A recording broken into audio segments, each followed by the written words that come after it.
Estás escuchando La Tarde con Cristina, Cadena COPE.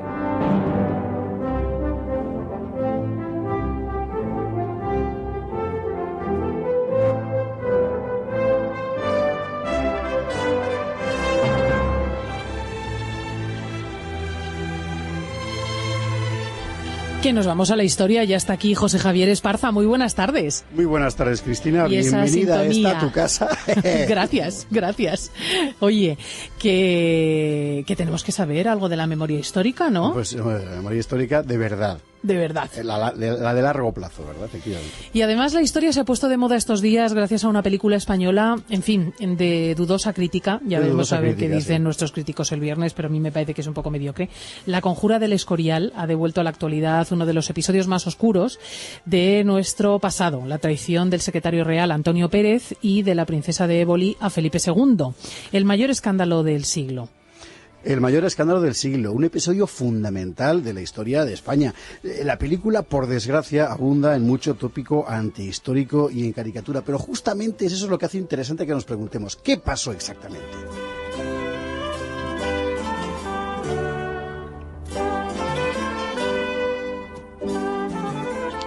Pues lo podemos resumir así. En 1578, la corte de Felipe II vivió lo que hoy llamaríamos un caso de tráfico de secretos de Estado. Un caso que finalmente quedó al descubierto. Aquí hubo dos protagonistas, sobre todo. Uno, el secretario del rey, Antonio Pérez. Y el otro, su socia, Ana Mendoza de la Cerda, princesa de Éboli, aquella señora tan fantástica del Parche. Viuda del que fue mano derecha del rey Ruy Gómez da Silva. Y es importante decir de quién era viuda, del príncipe de Éboli. ¿En qué contexto se plantea este tráfico? Bueno, en el contexto de la guerra de Flandes, que había dividido a la corte en dos, porque por un lado estaban los que querían llegar a una solución negociada en aquella guerra flamenca, por ejemplo, Ruy Gómez de Silva, el que fue marido de la princesa de Éboli, y por otra parte estaban los partidarios de una solución armada, como el duque de Alba, es decir, de la mano dura. Pero, ¿cómo empezó todo? ¿Cómo empezó el tráfico de secretos a partir de esta división? Mira, si la princesa de Éboli pudiera explicárnoslo, lo haría así. Al principio, yo no buscaba más que la paz en Flandes, como mi difunto esposo, el príncipe de Éboli. Miles de españoles morían allí sin tregua, pero la guerra no era inevitable. Era posible encontrar una salida negociada a todo aquello. Así comenzaron a circular sobre mi mesa los primeros secretos de Estado. Las maniobras del partido belicista salían del Escorial, llegaban a mí y Antonio Pérez las transmitía a los líderes flamencos. Se trataba de evitar la guerra, al menos al principio.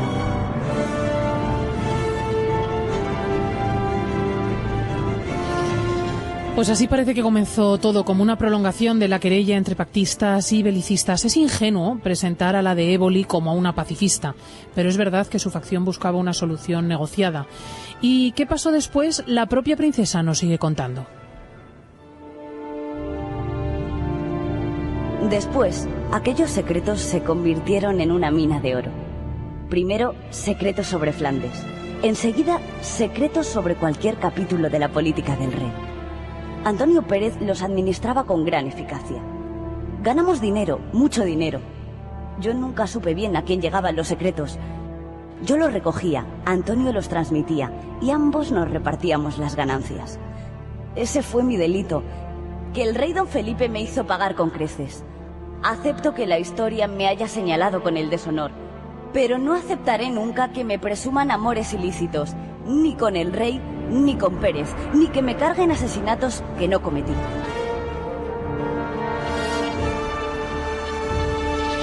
O sea que no, que la de Éboli no estaba liada con Antonio Pérez. Lo de Antonio Pérez nadie lo puede saber, ni si sí ni si no. Y lo que parece que consta fehacientemente es que jamás tuvo un lío con el rey, con Felipe II.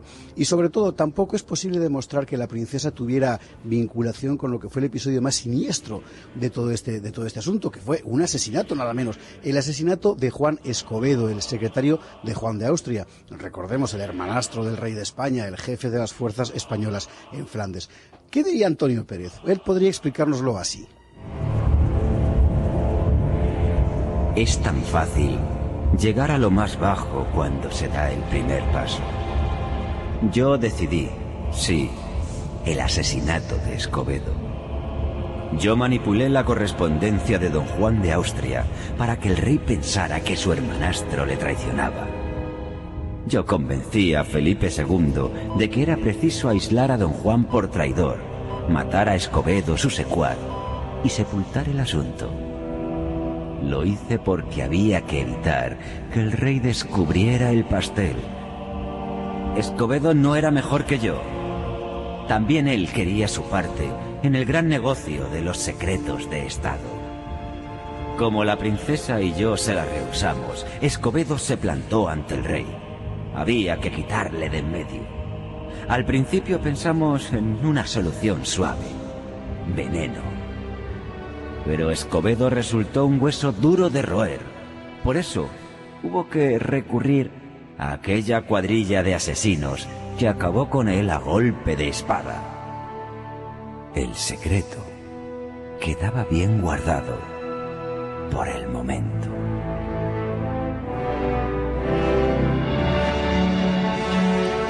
Por el momento, sí, porque poco después don Juan de Austria inesperadamente muere en Namur. Y con su cadáver llegan a Madrid sus papeles. Felipe II los lee y allí descubre que don Juan siempre le ha sido fiel y que Escobedo tampoco era un traidor. Descubrió, en fin, que el verdadero traidor era Antonio Pérez. Oigamos al rey. Cierto que me tomé mi tiempo en actuar contra Pérez. Muchos me lo han reprochado después. Pero Antonio Pérez sabía demasiadas cosas. Tenía muchos amigos, muchos socios, muchas influencias guardadas al abrigo de sus sórdidos negocios. No se trataba solo de castigar a Pérez. Había que desmontar toda la trama, aquel pozo de traición que tanto daño había hecho a nuestros reinos. No contento con traicionarme, Pérez buscó refugio en las Cortes de Aragón, sembró cizaña en aquellas tierras, promovió un levantamiento contra mí y marchó después a Francia para seguir con su comercio infame vendiendo a España. Después de la muerte de mi hijo demente, don Carlos, nada me pudo doler más que aquella traición.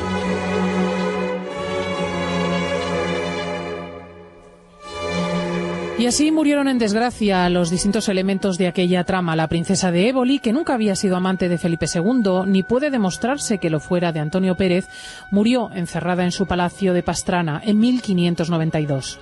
El propio rey murió muy poco después, en 1598, y en cuanto a Antonio Pérez, que había huido a Francia, trató de vengarse, ofreció sus servicios, sus secretos a Francia, a Inglaterra, les ofreció incluso una invasión de España, pero sin éxito. Acabó muriendo en París, solo y pobre, en 1611.